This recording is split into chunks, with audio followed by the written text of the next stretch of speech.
Welcome back to another episode of the Accounting Leads Now podcast. We are in for a real treat with today's guest. I want to set the stage first. So imagine this, you're running an accounting firm and you're still trying to be everything to everyone. This episode is going to challenge that. Our guest today walked away from the generalist model, niched down into medical practices and video game developers, and shifted to a fixed fee subscription model that changed everything.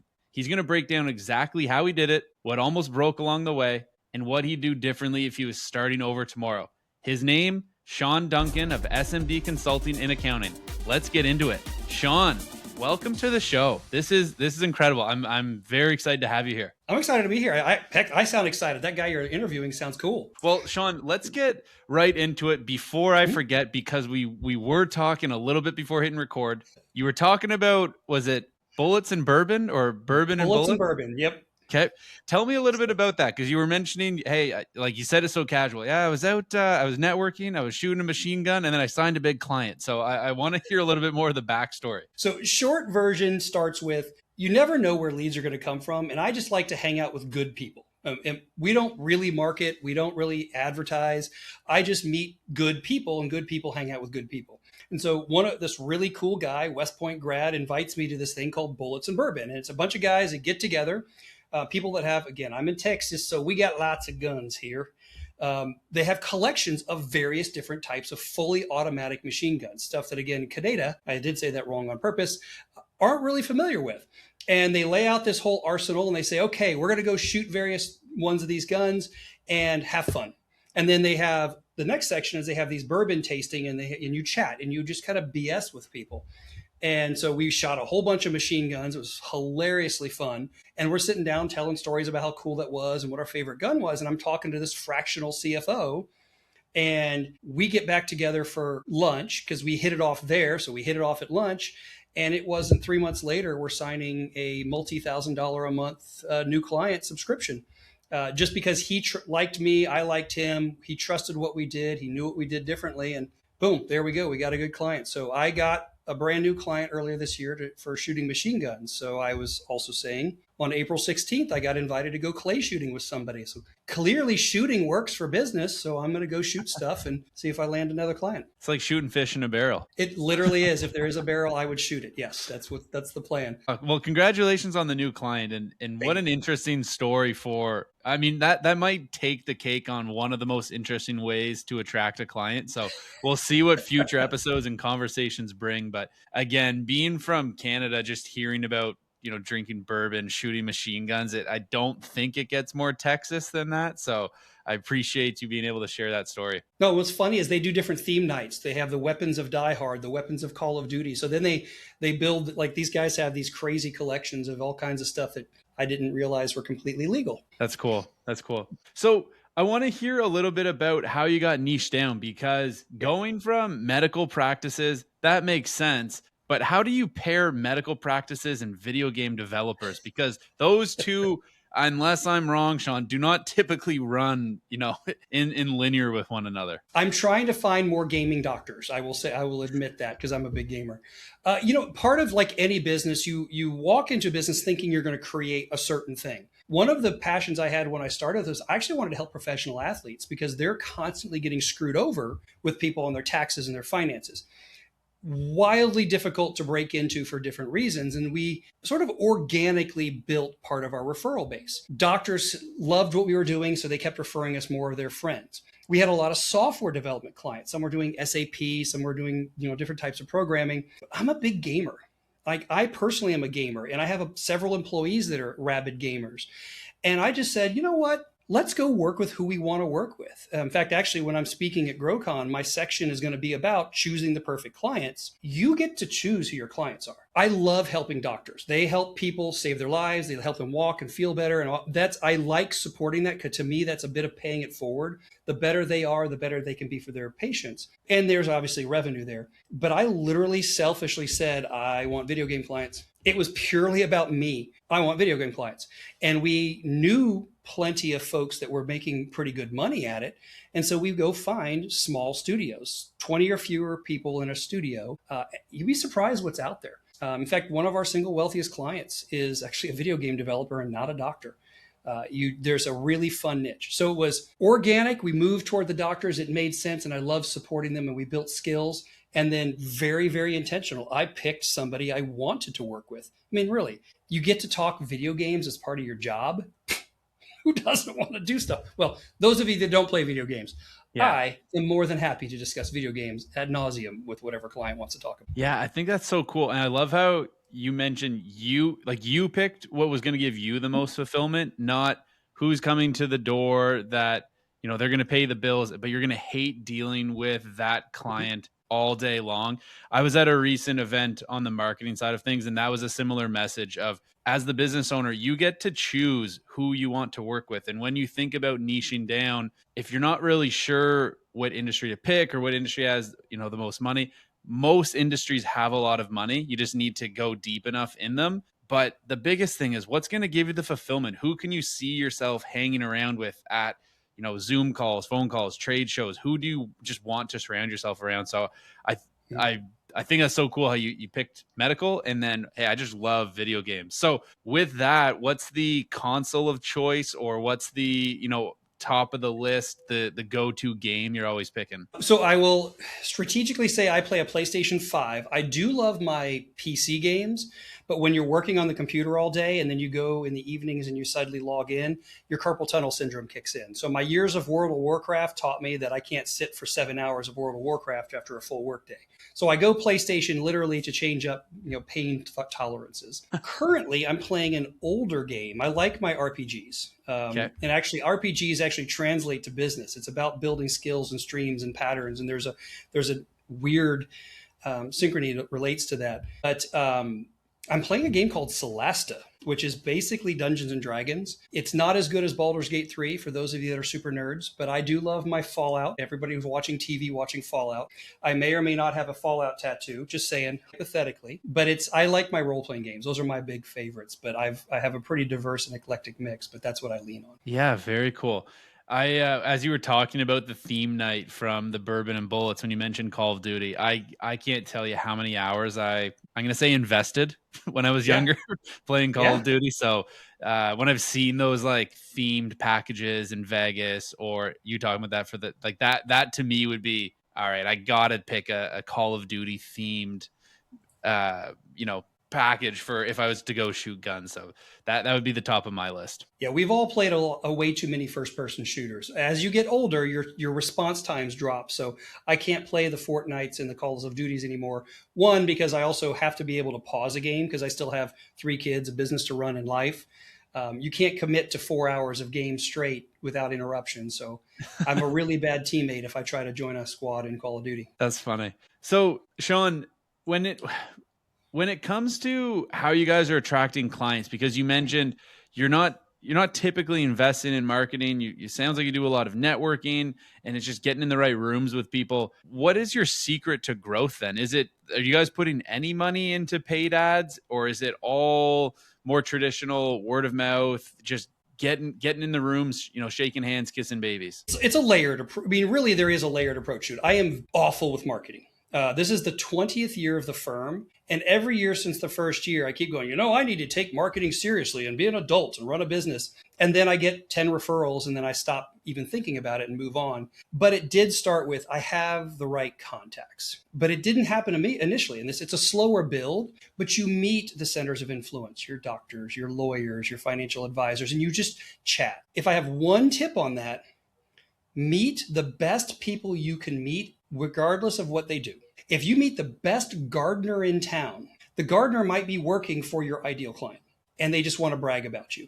Good people hang out with good people. Now, conversely, jerks hang out with jerks. And this comes back to your statement about clients, is if you have a client you dread talking to. I have 2 industries that we refuse to take on as clients anymore because I just can't stand them as an industry because it's always been a bad situation. They will continue to refer you more of them. Yeah. So unless you're intentional about calling out the cancer, cutting that stuff out, you're going to keep attracting that. So meet great people, good human beings, bootstrap that.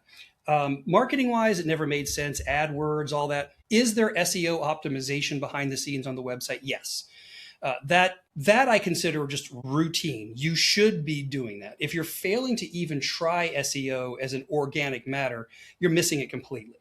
But I occasionally put stuff out on social media because I'm interested in it, not because I'm trying to do a marketing strategy. I do occasionally do podcasts, which will lead to certain things. But I also do speak at events. So I'm speaking at a medical event in April.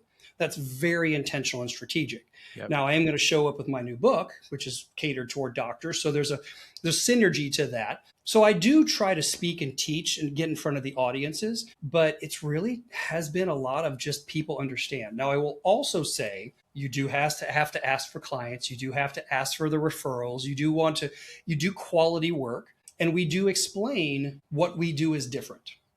And that is the talking point that people tell other people. So we do strategy. Like if you said, hey, I just want to do a tax return, great, I will refer you to someone. We need you in the ecosystem so we can help you as the year is going. But then when you save somebody $300,000 in taxes, they're going to talk about it. Yeah. They're going to say to somebody, they're scrubbing it in surgery, and the other surgeon goes, oh my gosh, I got killed on taxes. I want my client to go, well, I didn't. Well, how? We do the same thing. Well, my guy took care of blah, blah, blah, blah, blah. And then we get the referral. And so it starts to build and build and build. It is slower, but it gets a better quality. Yeah. Sorry, that was a long answer for a very short question. No, it's perfect because this has been a theme on the last handful of episodes, but just being intentional, and you can be incredible at what you do. But if you're still not nudging your clients to be like, hey, if there's anyone else, and if you want to put an incentive in front of them, or, hey, be really nice if you left us a review on Google, because that's going to help with how you show up organically. Yeah. Those things, they may happen, but I'd rather not leave that to chance. I would rather be in the driver's seat and give those nudges, especially if you're relying on word of mouth. And like you said, you save someone $300,000. That's not typically change you're going to find between the couch cushions. People are going to be excited to share that.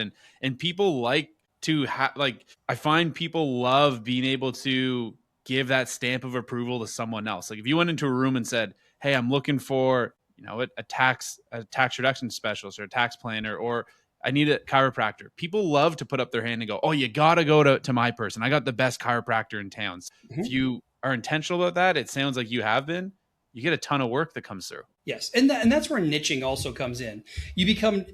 We have this tendency is like, I need work and I want to help anybody, and I can help. Like if I say we help medical practices and video game developers, but we can help anyone else. Wait. How did that land? That sounded a little desperate. But I can say, well, we can help everybody, and we do, we can help any type of business owner. Well, now you don't know what type of lead to send me. But when I say I help medical practice owners with 3 or fewer owners, and medical practices with 3 or fewer owners, and software developers with 20 or fewer developers in their staff, I've just given you a channel. Now you may have the fear, oh my gosh, I've now missed out on the coffee shop. No, you haven't. People are still going to make, hey, but can you help this person? When I mentioned we have 2 anti-niches, we don't help law firms and we don't help engineering firms. Way too problematic, not what we're looking for. The type of client that just has historically over 2 decades of this firm been nothing but challenges for us. Other firms, great, they love them. And when they come in, I refer to my friends that do law firms and engineering firms. Yeah. We still get them a safe place. It's just not here because my crew does not like continuing to fight with those individuals. Yeah, that's so important. And it really just goes back to you zone in on who you want, and you're going to realize there's a whole world in there. And I'm guessing there's sub niches within the video game development niche. So many. I'm a part of a mastermind for marketing firm owners, and the industries that some business owners are in that group would blow you away. Like there's some guys in there, multi-million dollar a year agencies working with things like funeral homes. Like that to me, I would never think funeral homes need marketing, or how would you market for a funeral home? But like they're a business that needs to happen. But they're still wildly successful in that niche. They're not worried about what about the plumbers, what about the law firms, or they've picked that space. So sometimes less is more. We've said it a bunch. We want to be famous among a certain group of people. I don't need to be famous and everybody to know who I am. But I tell you what, if every orthopedic surgeon in the nation knew who we were and liked us, I don't need every chiropractor or family member. And that's just medicine. Think about how many clients, if you were to land a percentage of every orthopedic surgeon or every plastic surgeon, and that's this super niche. Also, the more you niche down, the more you realize there's subspecialties. If I were to tell you video game developers, you're thinking, is that one person or is that EA Sports? No, there's a whole strata that's all throughout that. There's a guy that made, using Call of Duty. I was just chatting with him a couple weeks ago. I was actually at a game developers conference. He loved making weapons.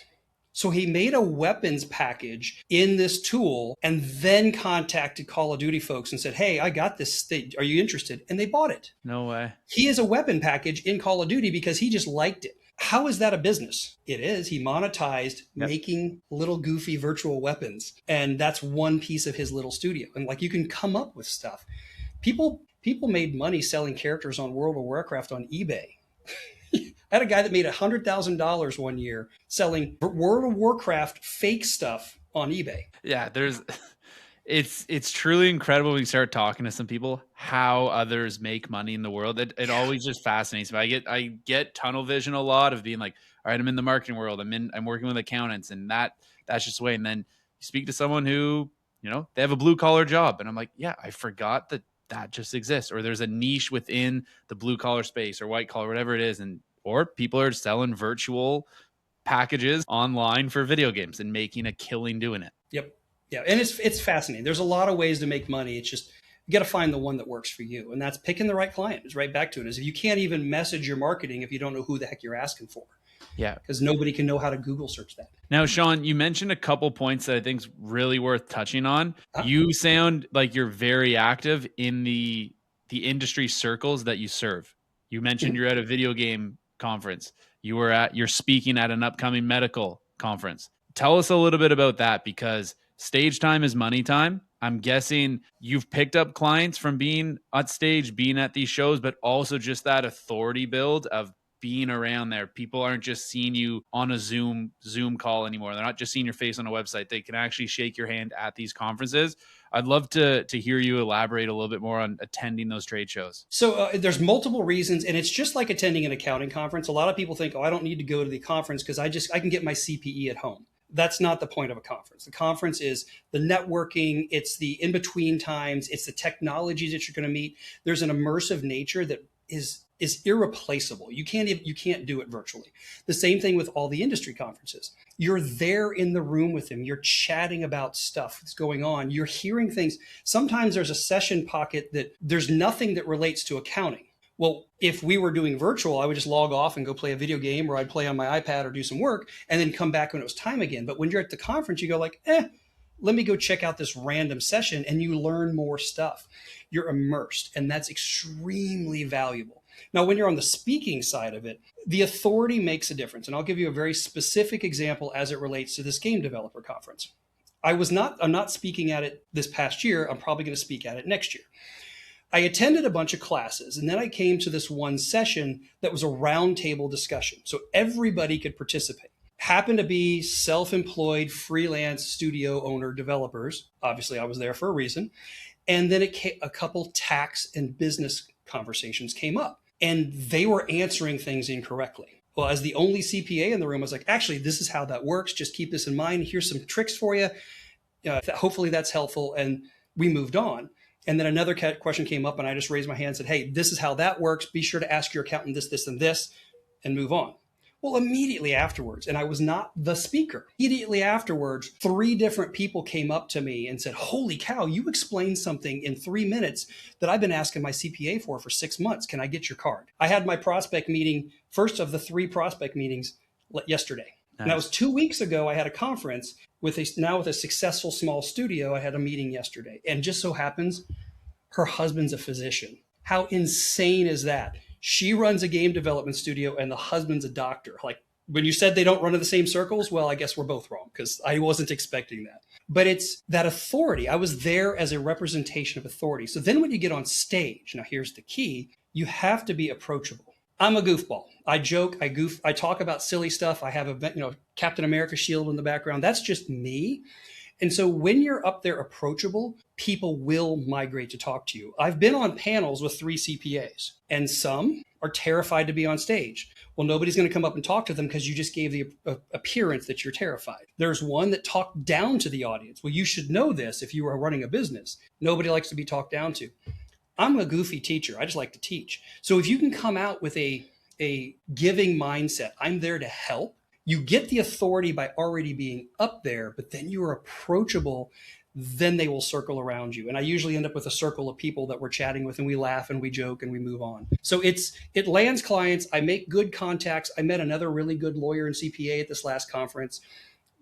There's so much to learn and gain, even if you never get a client. But I'm fortunate that usually I do end up getting a couple prospect meetings every time I go, especially when I'm speaking. Nice. Yeah, that's huge. Well, I think you nailed it with just the way you go about presenting yourself at conferences. You're there to add value. You're there to answer questions. And if that alone is an invitation subconsciously to be like, hey, I've just given you a ton of info for free, and that's totally fine. Run with it. Take it to who you have in your corner. But that also says, feel free to come and talk to me because I'm an open book. And if you're not currently getting that with your current provider, more than happy to have that conversation with you. And either we can help you out or we can just point you in the direction of someone else who can.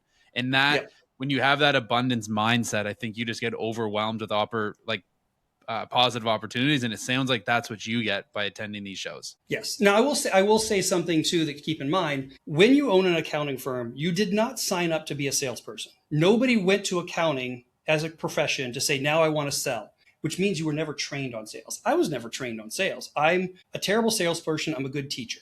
But you have to remember, you do need clients. You have to be willing to ask for the business. You have to be willing, but you can find a way to approach it. Hey, if you need me, I'm happy to help. I would love to meet and see if this were a fit. There's a training I put my entire staff through called Sandler that is a technique and a methodology for selling. And they find the best results for people that have no sales experience.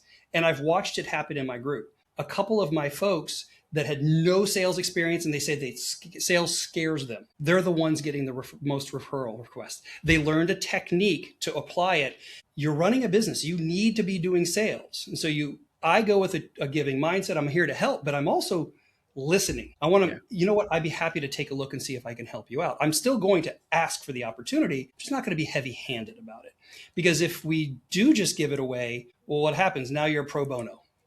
You're giving everything away. So you have to be very careful. It's not just give, but don't be pushy. And there's a balance, and it's an art to it. But I do want to make sure people understand you still have to try to land the client. You just don't have to be heavy-handed about it. Yeah. And a big part that you touched on there was the listening piece. That's where all the gold is. And I know some of the sales calls we've reviewed for our clients, far too often, they're just so excited to share everything they know. And it's like verbal diarrhea. And it's like, just let them tell you everything that's going wrong in the business, why they need you, and just wait and take a pause. And they're going to keep going. And then you have so much ammunition, not calling it back to the start of the episode, but you have so much ammunition to move forward with, because those are the pain points. And they told you exactly how they want to be sold. They're convincing themselves before you have to say anything. And I think that's the biggest thing that I find a lot of accountants miss, is just that listening aspect. Yes, they are telling you the pain is the key. We have lost clients because we were so busy selling what we thought was the most important, and then that's what they didn't care about. If they're terrified of getting audited and they don't really care about aggressive tax strategies, don't sell them aggressive tax strategies. Focus on their audit fear. If they just want to learn, then you can focus on you being a teacher. They're telling you what they want. And if you don't let them talk, well, hey, how did it work? What do you wish would happen? Like, ask questions, understand why are they where they are, use those words back at them. And focus on that. Because I've made that mistake where the client's like, look, you're not helping me. I'm like, we just saved you $180,000 this year. What are you talking about? Yeah, that's fine. There should be no but. That's $180K. But they wanted a certain thing on how we emailed them and responded to them. I wanted an email summary on every meeting. And they were hung up on this email summary, but we just saved you a ton of money. Well, we just had to make sure we understand this is what they value. And this is what causes their pain. And once we pivoted to that, it really changed the relationship with the client, which then led to even more success. Yeah, it's not always what you think is the most valuable to the client. It's what the client is. Perception's reality, right? It's what they deem to be the valuable part. And I've definitely been down that path and still learning from those scars. And every every interaction we have with clients, learning and trying to grow and adapt. But I've been down that path of I've been guilty of, well, we generated X amount of leads, or we generated X amount of appointments, or whatever it is. It's like, maybe that wasn't the piece like off the top that they were interested in, and whatever that is. So I really like that you brought that up. Yeah. Sean, we mentioned briefly in the intro that things almost broke along the way, and if you were to rebuild the business tomorrow, you do it a little bit different. What do you mean by that? So business is hard. I mean, I'm not going to lie. I actually just said to this guy at lunch that's starting his new business that it's equal parts terrifying and exciting. I'm 20 years into the firm, and I still sometimes wonder if I'm a fraud and I'm faking this thing all the way through. But clearly I'm not. But yet it's just the challenge. It's never ending changes, and you have to be willing to change. And where it really, really broke was around 2017. So I started my firm in 2006. The name of the firm is S&B Consulting and Accounting. And that's really important because in 2006, nobody was talking about advisory services. It didn't exist, but I knew that people needed help with support and advice. That was how we were going to differentiate ourselves. I felt there was a business model there. Holy cow, I was right. Fast forward to 2017, we were the largest firm in Frisco, Texas that year, which if you decide to Google up what Frisco, Texas is, it's a big dang deal. 2 out of 10 years in a row, it was the fastest growing city in the US. Dallas Cowboys and the PGA have their headquarters here. They're building a Universal Studios between the two. So when I say kind of a big deal, and I was the biggest firm. Now, since then, bigger firms have moved to town. But what happened is in 2017, we were turning into every other stinking firm. If you called me on March 31st to do a podcast, I would tell you, no, it's tax season. Don't bother me until May. Well, that means from February 15th to April 15th, I was unavailable. And so was my entire staff, which again happens from August 15th to October 15th. Well, we were a consulting and accounting firm, but yet we were successful because we were crushing it and growing so much. Every metric we were taught as an accounting firm, I was killing it, except I was working 80 and 90-hour weeks. My employees were working 70-plus hour weeks. I wasn't spending time with my kids. I was no longer being responsive to clients. And the whole system was starting to break. I personally was starting to break. I couldn't take any more. And any accountant listening to this knows how that feels, especially right now that we're recording this on March 31st, 2 weeks before a tax deadline. There's many people that are probably losing their freaking minds right now. That is an unacceptable state to live in. And that's when I was really about to say, I'm done. I'm going to go get a job. I can't take this anymore. But instead, what I did, I reevaluated what was I trying to actually create and wholeheartedly invested in that by firing 2/3 of my revenue in 30 days. I took all of the tax-only clients and fired them. We were only going to be a fixed fee, proactive business consulting and tax firm. And again, in 2017, advisory still wasn't a conversation. It was something that I was stealing from concierge medicine and wealth management, is about how do we help the nurturing throughout the year. I screwed it up so many ways because, again, there's nobody to turn to. There was no conferences or seminars, but it was absolutely the right choice. If I were to do it all over again, there's 2 things I definitely would have done sooner. I would have committed to that proactive fixed fee subscription-based advice much, much, much sooner. I don't fault myself for not doing that because there was no example. What I didn't realize in 2017 when I did this, that was what was going to get our firm a whole bunch of national attention because we were one of the very first ones to start to do this model. And so we were trialing and erroring it for everybody. So I don't say that I missed an opportunity. I just didn't know it existed. I had to kind of create it. But the one that I did miss, we also do wealth management through a relationship with an RIA firm. That was a game changer because in the business and tax consulting, we're helping clients with how they make their money. Entity choices, paying yourself, cash flow, optimization. If we do that right, they have more money. And then they need to decide what to do with the money. Well, when they run off and go to the wrong financial advisor, that person may screw it up and cause tax issues. And then we have to clean up messes. So we brought in the wealth management to where we're now helping with how they use the money. And the wealth manager and the consultant are constantly collaborating for the client. And the client doesn't have to set those meetings. We're already doing it. Blew open the doors, both from a revenue standpoint, but also from a business standpoint. The client is stickier. Now they're tied to multiple services, and it's hard to find the one-stop shop, but it allowed us to more completely help them. We help people with businesses and money, not businesses and money. We help the people. And if we're focusing on them and how their entire world works and how the business integrates with their wealth and with their kids and their retirement goals, we're much more valuable and we create more value for them. And that's the thing I really, really wish I had done earlier, because we were taught that can mar your independence. You shouldn't do that. That's a conflict of interest. That's garbage. Anyone telling you that, it's garbage. Help the client. It will work out just fine. Sorry, soapbox moment there. There's a lot to unpack there, but the one thing that really stood out, Sean, is you talking about how you fired a massive book of business more or less overnight. I think you mentioned. Yeah. I went through something similar this winter. It was beating me up internally. I was not a good version of myself. It was eating me, and I had to look in the mirror hard and be like, what am I doing? This is my business. This is not what I built this to do. It was an incredible, I'm getting chills thinking about the feeling of after that action happened. But I would love to hear from you what that feeling was like when you finally let go and you ripped off the Band-Aid and you said, yeah, no more, like enough is enough. We're making the change. Because I think everyone's probably been there who runs a business, and it's terrifying. You don't know what the other side looks like. You're going to lose a lot of revenue. I know from experience, it was the best thing I ever could have done. I wish I did it a lot earlier, but you live and learn. But I would love to hear from you, because that is a really courageous thing to do, knowing I'm giving up a ton of revenue and hoping it will be all right on the other side. Yeah.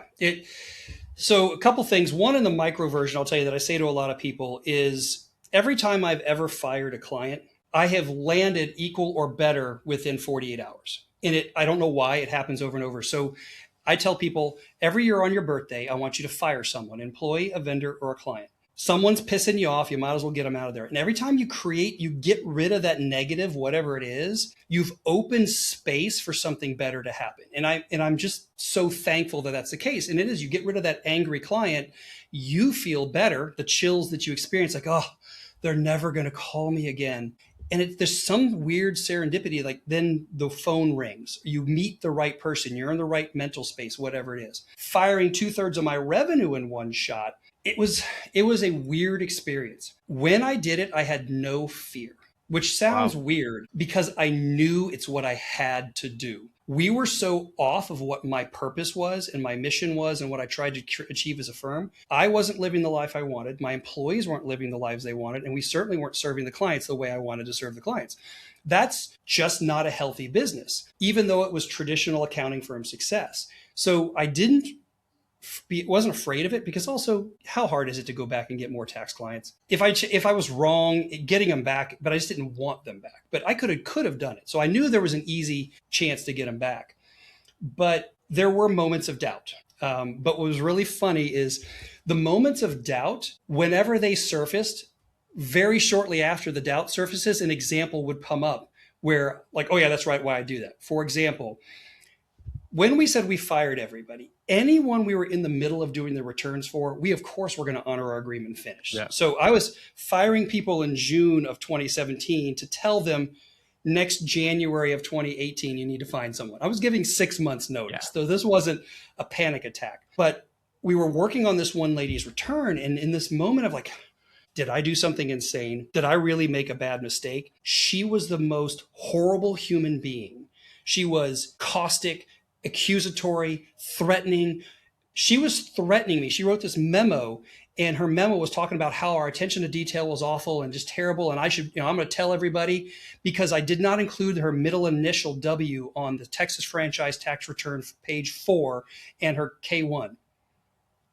What? She was blasting me about rounding errors because the asset balance on her QuickBooks was $2 different than the asset balance on the tax return because of rounding. She was horrible. And when that happened, I was like, oh yeah, that's right. That's why I don't do this. Yeah. Because she wasn't there throughout the year for us to work these details out. She was coming in hot and hurry up and panic about a tax return. So I got reminders that, yeah, that's right. I needed to stay on mission. So it was funny. It's like every time I doubted myself, stick to your guns. If you believe in your plan, follow the plan and make that plan successful. It's very easy to backslide. It's like, have you ever broken up with a girlfriend and then realized maybe I should get back to her because you forgot how awful she was? Or got boyfriend, whatever. We've all done some version of that. Like, yeah, that was a mistake. You made the decision for a reason, stick to it and move on with your life. So maybe a silly analogy, but that's the one that popped in my head while I was talking. No, that's so important because it again, to your point, made this huge decision this past winter, and then as some of the backslide starts happening, it's like, maybe we'll go back to that side of the water we're on. No, like, we made the decision for a reason. There was enough data to say this is what needs to happen. Re-emphasizing, stick with the decision you made. I think that's so important. I love to hear that you did that and you come out on the other side and it's been so better.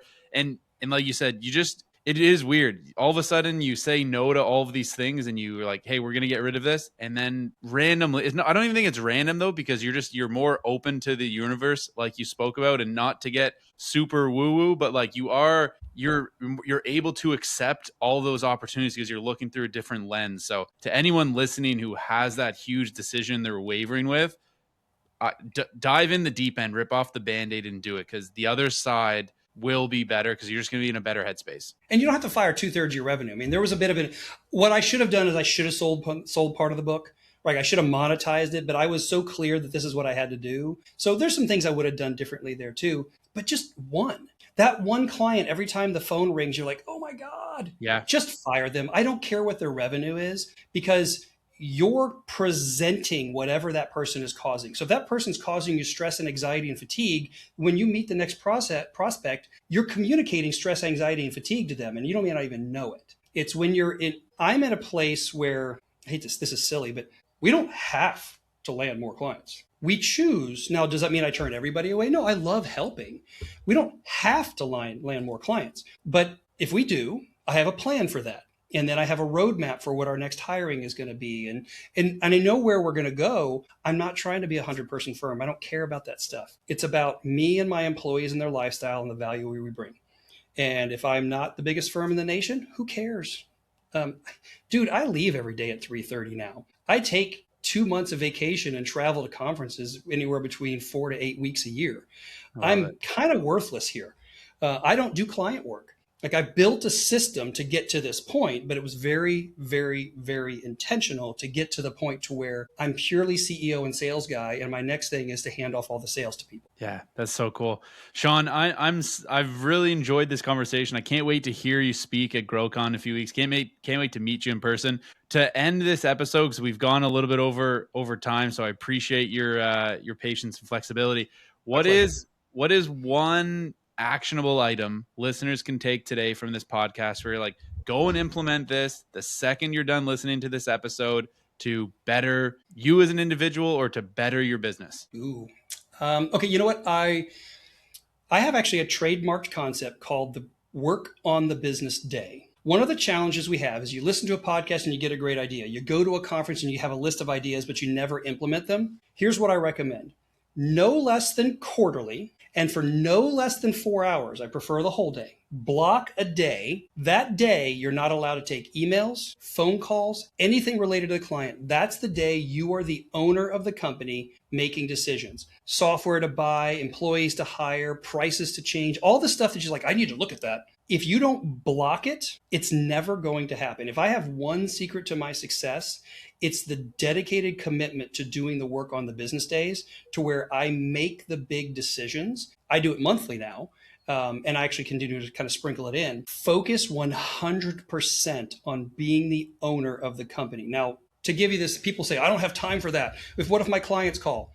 There are no accounting emergencies in the world, guys. Nothing you do can't wait 24 hours. I promise you. And if I'm wrong, that is a huge exception. We need to investigate what that is. But when you clear out that day, you're going to be more exhausted than you've ever been. It's going to be one of the most intense things you've ever done, in that you're really diving deep into financials and forecasts and models and action items and lists. But that's how you move forward. If you don't commit the time, it's never going to happen. And the next thing you know, you're going to look up on your career and go, well, I sure filled out a lot of forms. It's not what I thought my career was going to be like. You have to decide. You have to make these decisions. So if you attend GrowCon, Scaling New Heights, Engage, whatever it is, or you just listen to these things, commit the time to analyze, distribute, but you cannot answer the phone. You cannot answer Teams. You cannot answer emails. And I would really recommend you hide from family and coworkers. You don't want people knocking on your door while you're in your office doing this too. Get away. I go to coffee shops. I look like a crazy person with a laptop and 9 notepads, but it's how we create what we create, and I've found tremendous power for people when I recommend it. So that's what came off the top of my head when you asked the question there. I love it. That's so good. So everyone, take Sean's advice. Implement this right away. Go block off, pick a time in the calendar right now, and then abide by it. Just like ripping the Band-Aid off we spoke about earlier, actually do it and don't go back on the decision. Sean, thanks again. Thank you so much for coming on the show, spending some time with us. I cannot wait to hear your presentation in a few weeks in Salt Lake City, to meet in person, to catch up a little bit more. Thanks for coming on the Accounting Leads Now podcast. Thanks, man. I really appreciate it.